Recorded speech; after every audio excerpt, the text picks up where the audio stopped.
Man Food Show, Episode 3. I'm Dan, and this is Todd.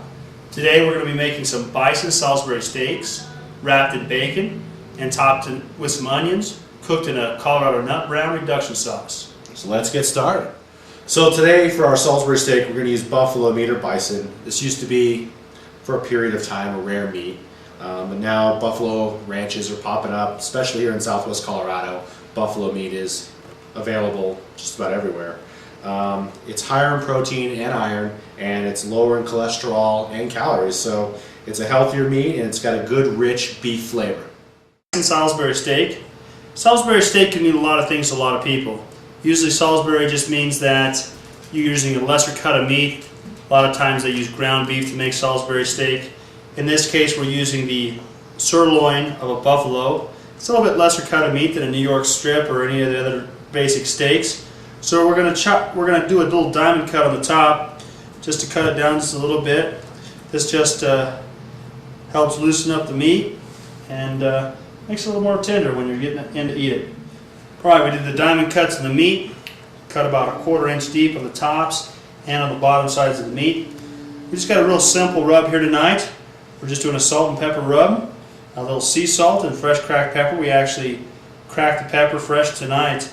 We don't want to use a lot of different spices on these bison steaks. They got a lot of flavor all of their own, and we just want to enhance the flavor just a little bit with a little bit of salt and pepper. So Todd's got the salt and pepper rub on there.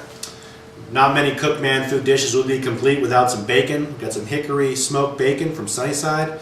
As you can see, the bacon is only partially cooked. We didn't want it to become overcooked and blackened in the oven, so you just partially cook it just to get it to where you can mold it around, toothpick it in place. We're going to put this thing in the oven at like 350, about 10 to 15 minutes. Buffalo Salisbury steak, wrapped in bacon, toothpicked. We got the oven, 350. We're going to put this in. Again, it shouldn't take very long to cook. We want to take it out at about 110 degrees, and we'll check on it in a few minutes. Got our onions here in the pan for the Salisbury steak. We're going to cook these down in some butter, some sea salt, and some fresh cracked pepper, just until they start to get translucent, right before they start to caramelize. Once they do that, we're going to add some beer, some Colorado nut brown, and we're also going to add a little bit more butter in there, and then just reduce it by about half. We'll have a pretty good sauce for our Salisbury steak. Down, they're translucent. They're just getting to the point where they're gonna start to brown.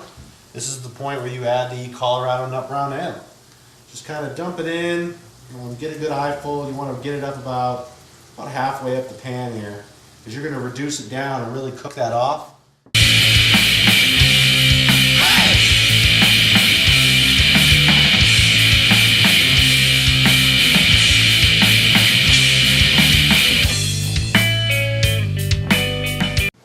Alright, we got the Bison Salisbury steak wrapped in bacon, right next to a Bison Salisbury steak wrapped in bacon with the onions cooked in the Colorado nut brown reduction sauce. So we got our main dish and our side dish.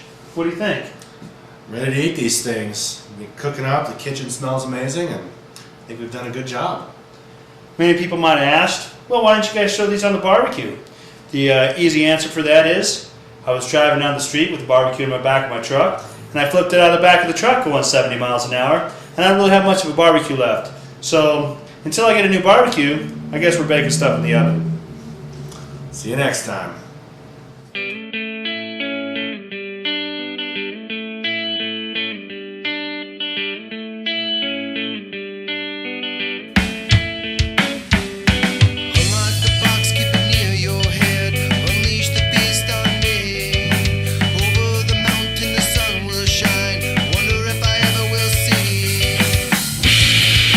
La la la la la la, sissy boy.